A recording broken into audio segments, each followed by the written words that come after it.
So today's conversation is with a friend of mine, Saf, who is a seasoned herbalist and yoga instructor. I'm so happy to chat with her today about holistic living, something we're both very passionate about. Thank you so much for having me. Excited to be here. On Instagram, I love your tips on seasonal herbology, and I think it's something we can all benefit from. And so I'd like to know, where did your love of herbs begin? Yeah, thanks for asking that question. So glad that the things that I've shared have resonated with you. It's been some time since I've been in a season of sharing, but you heard it here first. There's new content coming soon. But yeah, to answer your question, it started quite young, I think, without really realizing it. In my family, we had something called goof tree that we all drank growing up, and it was actually a fresh garlic and ginger tea that our parents would make anytime we had, any type of signs of illness. And it was always so effective. And I always felt like God went out because everybody was so like, oh, this is gross. I don't want to drink it. But I loved goof tree. That was a good sign that like the plants were friends of mine. But yeah, I think I'd always been pretty attuned to the environment. I wrote a lot of passionate, like environmental based papers in high school and college, um, and have always just felt most at home among trees and outside. And I feel really lucky that my first job that I ever had was in an herbal shop in Las Vegas, and I learned so much about herbs in depth and, had a lot of one-on-one supporting of people, and just it was really like diving into a pool headfirst of knowledge. And that from there, I worked that job for a year and then did some more formal herbal study through herb schools, and was always drawn to going to a lot of conferences, buying all the herb books I could, learning from people and experience as much as possible. And yeah, it's definitely been um, a love that has deepened in so many ways throughout the years. And I think when you just really step back and think about all that plants do for us, not just like nourishing our bodies, but they've been used for shelter and just sustenance for so long, that it's really hard. I think when you really think about it, it's really hard not to have a love for plants. And yeah, I really encourage anybody who's maybe interested in herbalism to lean into a sensory experience. I think even just brewing a tea and experiencing the aroma and watching, the plant magic extract and the water darken. Um, it's just yeah, I geek out about that type of thing. It's like, oh yes, the plants.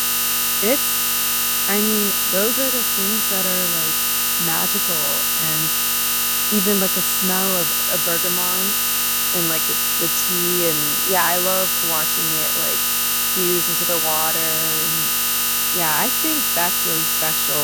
And I feel like as a society, we've gotten more anxious because we have separated ourselves from plants.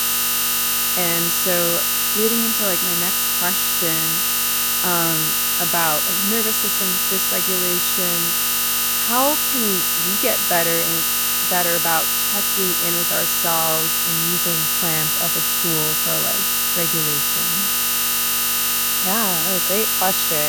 I think the first thing to realize is that it really doesn't have to be complicated. I think that maybe we have a tendency to feel like self-care is like a big scary word, or oh, I don't have time to have bubble baths and massages. But I think when we can kind of get out of our heads and just realize that it can be really simple. And it's just what I found recently in the study that I'm doing is that it's really body based. Like it's really like taking a moment with the body, because our nervous systems actually are interesting in that they're mostly like the way that the nervous system runs is from the body. More of it is from the body. 80% actually, is our nervous system running from the body to the brain. So only 20% is brain down. So it's kind of like, well, you can't think yourself well. I think true tapping in and regulation of the nervous system is all about being aware in the body. And like I mentioned, it doesn't have to be complicated. So literally just taking a moment to, sit down or lay down in a comfortable place, close the eyes, maybe put the hands on the heart or somewhere along the body, and just like ask yourself what you need in that moment. And, maybe it's, I could really use a hug, or, I could really use a glass of water or a dance party for 10 seconds. I think that is where, like, there's just so much power in that simplicity. And then the next thing you know, you're taking that moment every day. And then that turns into a regular practice. And you asked about plants specifically. And again, in this theme of simplicity, it can be as simple as brewing a cup of tea. And ideally, it would be a tea with an herb that is calming to the nervous system. And that is what is needed, because there's also, the reality of you can be in a dysregulated state, but be too kind of low energy. And so you wouldn't want to add more, like low, like a calming herb to that scenario. You'd want to be in a state of uplifting. So again, I think that's why it's important to start by checking in with the body. And, maybe you need something that's uplifting, maybe you need something that's calming, but the first step is that awareness. And I think naming what we need is really powerful. Yeah, I feel like nowadays we don't have the ability to stop and listen to our bodies because we're mentally in a rush at times, and it's hard to tune in, and we just need that like check in with ourselves and make it a habit to connect with our bodies. And in turn, when the body is well regulated, we'll have a more meaningful life and a more rich life in turn. Absolutely. Yeah. And it's something that I struggle with and need to always constantly check in with So myself. we all do. Yeah, we're only human, right? Yeah. So, yeah, I think that's really important. And I think that that also relates to, you know, your practice of yoga. I would like to know why you wanted to become a yoga instructor and why the yogic lifestyle isn't just for the purpose of getting your body into shape, but also your mind and soul as well. Yeah, I love this question. I'll take it back a little bit to when I actually had that first job in an herbal shop. That was kind of when I started practicing yoga. I think that was my introduction. We had a back room in the shop, and there was Monday night yoga, and I loved.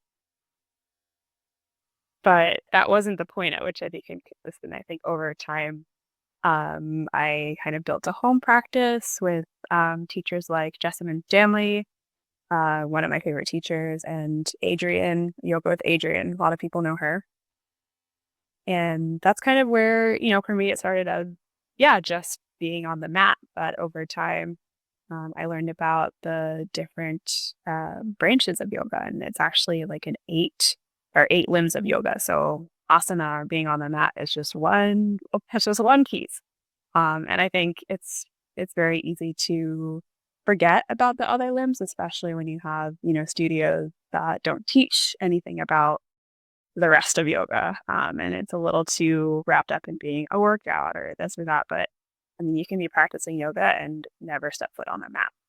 Uh, and yeah, I think in learning more about just the whole, everything that is yoga, I felt so much alignment with um, my adult, like the core of my being. And I think that yoga philosophy and practice largely informs my spirituality.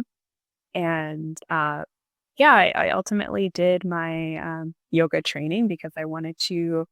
It felt like such an aha moment as I was learning more about yoga, and I felt like I really want to bring this moment uh, to people. And I think especially in um, teaching my classes, which I taught beginners, my favorite, I love teaching beginners.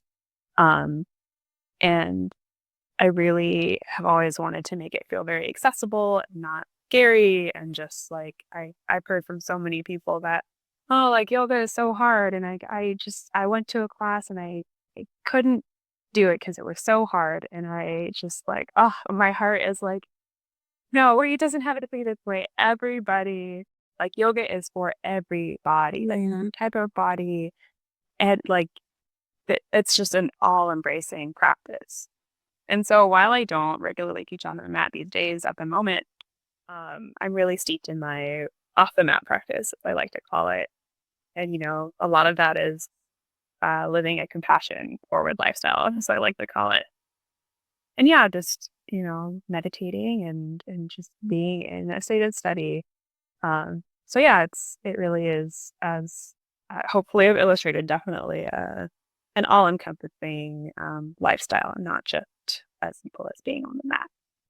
Yeah, I feel like even for me, yoga was like the gateway to other forms of spirituality and connecting to myself, even in a spiritual sense, connecting to my body and the meaning of being in tune with the senses and the earth, and how that in tune kind of connects me to life here, um in our vessel, in our body, and how we can create a world that's beautiful here in the now, with the belief that everything is a part of each other and we all have Mhm. this energetic exchange. I'd been reading a book recently called Sensual, and it kind of talks about the eight limbs of yoga and different yogic practices that also help you connect to your body in a spiritual sense. And Well, yeah, sounds like a great read. it is. It's been a great read. Yeah, it's heavy in like yoga, Sanskrit, or Mhm. different elements of like even the Ayurvedic practices and all like the sister uh traditions and all of that. Important. Yeah. I love what you said because it really is a practice of presence, I think. At the core, it really is asking us to tune in and slow down and listen, just listen. And that is, yeah, it's just so powerful. So, yeah, I love that you Yeah. said Yeah. So I know you recently went to Europe, and I wanted to ask, like, are there any like new somatic or holistic practices that you've recently explored with another culture that you're excited about? that. Yeah. Good question. I want to say actually that I've been really, really thinking on co-regulation lately. And I tie this into my travels because, you go pretty much anywhere else outside of the US and you see how community focused.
is.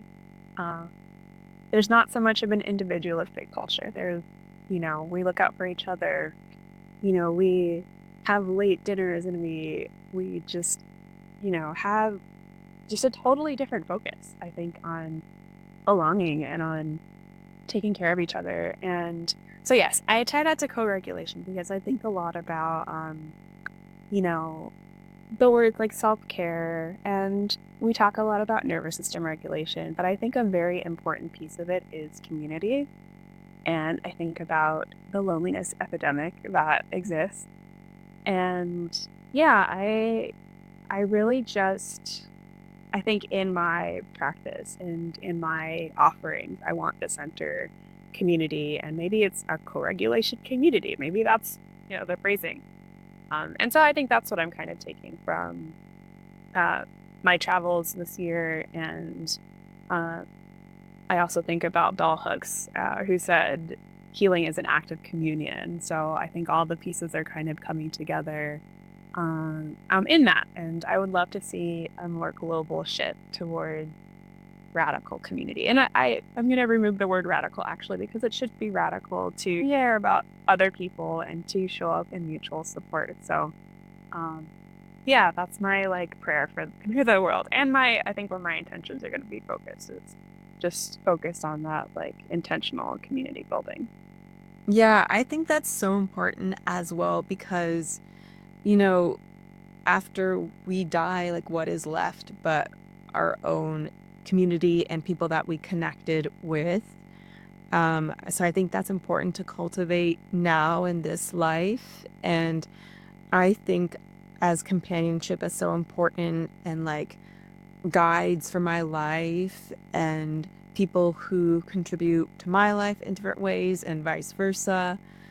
And so, yeah, I think at the end of the day, the thing that I'm most sentimental about is the connections I made with people. So I definitely value that. And that's something that I also want to center in my life as well. And like you said, with like the age of loneliness and the technology that's, you know, influencing the youth and how we kind of feel disconnected and don't know how to like communicate with each other. And Yeah. there's just this like maybe nervousness or like this shyness about yeah, appearing a certain way, or we're just like overthinking it maybe. And All this be above.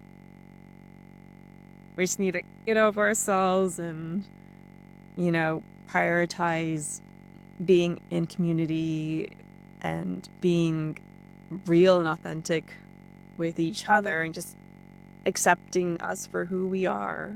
And Absolutely. Yeah. Feeling safe to just show up like as ourselves and accept other people as themselves. And I saw this that I mean it's common knowledge, I think, at this point, but there is, studies around indicators of health and longevity, and social relationships are like the strongest indicator of just wellness, like as you age too. So I think it's just really crucial for us to shift our focus. And as you mentioned, technology makes it hard. And everything you said too, like just yeah, it can feel like there are a lot of barriers, but um, yeah, I think being communal is encoded in who we are, you know.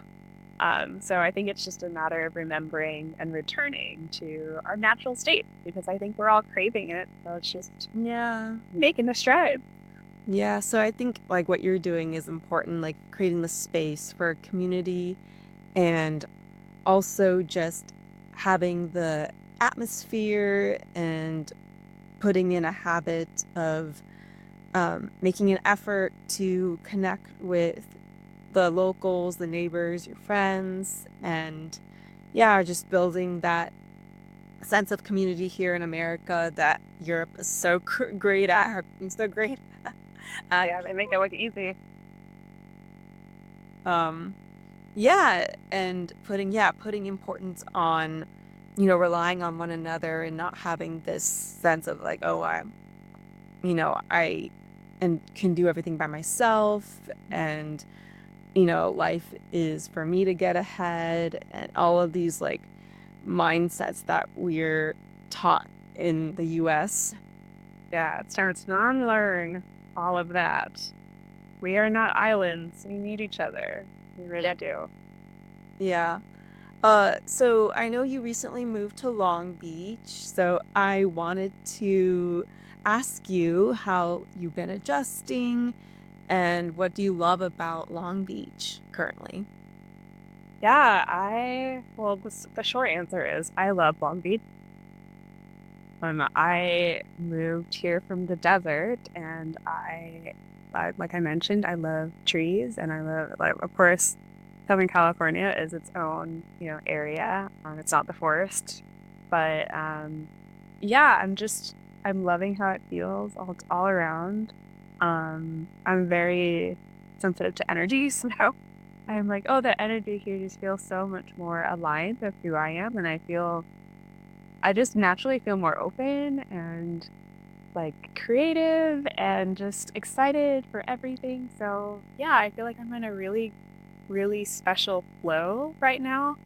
Uh, and historically have been a bit nomadic, just kind of moving all over. But this is the first place in a while. I'm like, oh yeah, like I can see myself being here. I don't know how long this chapter is, but I think my main task right now is just being present with this moment as fully as I can be, and yeah, enjoying. Yeah, I feel like this year has gotten away with me, and I feel like, yeah, being again, that word presence is so important to just, we never know what's going to come next. We never will. Mhm. So just having the gratitude and joy for where we're at the moment is so important. And another thing that I consistently have to retell myself, yeah, to do. Yeah. Yeah, it's a practice for sure. It is a practice, but so worth it. Just to be, and let that be enough. Yeah. So I wanted to ask also where like you typically find these like ethically sourced herbs if you're currently practicing with herbs in the city. Yeah, mine is kind of generally. I would say for sourcing herbs ethically, sustainably, the first thing is to look locally when possible. Depending, of course, on whether someone lives in a larger city or a smaller area.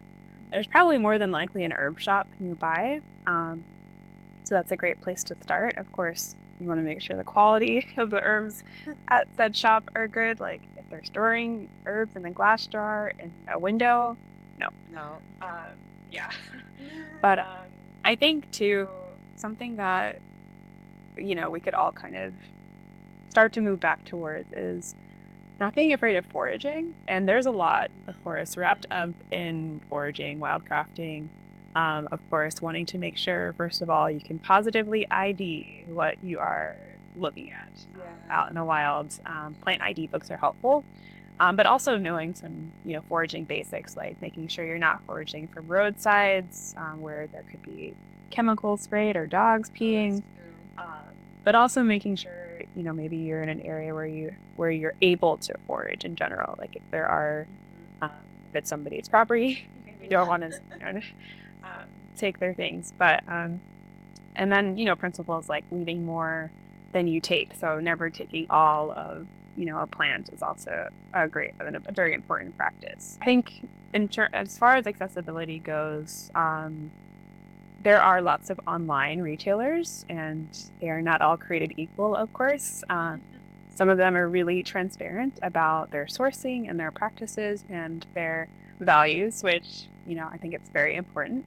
Um, so just being mindful about sources like that, or if you buy seeds, that's also like a great way to know, the quality of your plant if you are the one growing it, if possible.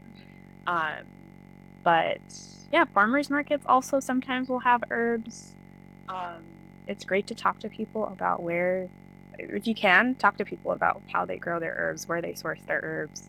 Um, and then I will just say back to foraging. I think it's also important to know which species not just, positively identifying or not, but also knowing which species are at risk and what we want to leave alone.